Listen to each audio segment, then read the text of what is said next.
tapambelana ikasatsy ameriny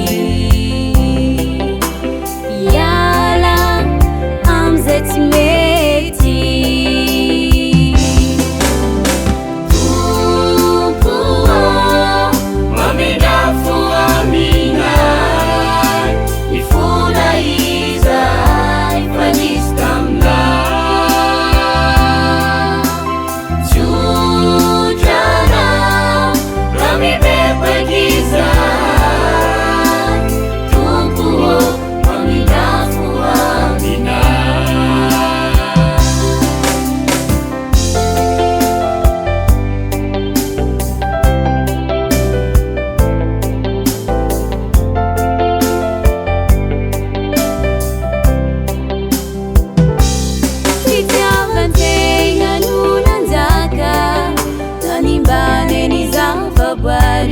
Sinitsinjuvanay ni namana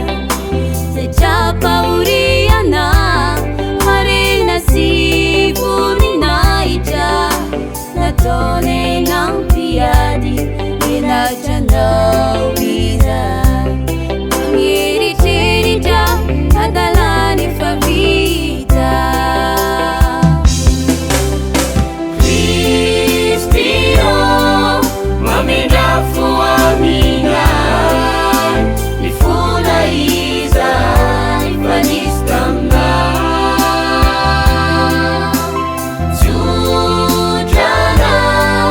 raha mipepaky izay Kristio mamindafo aminay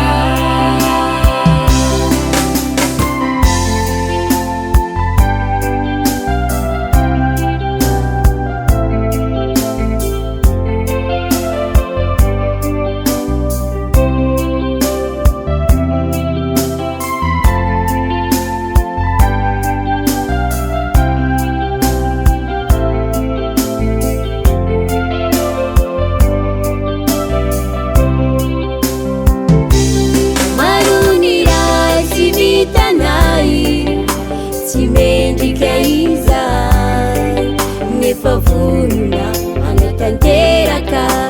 izay sitrako tompo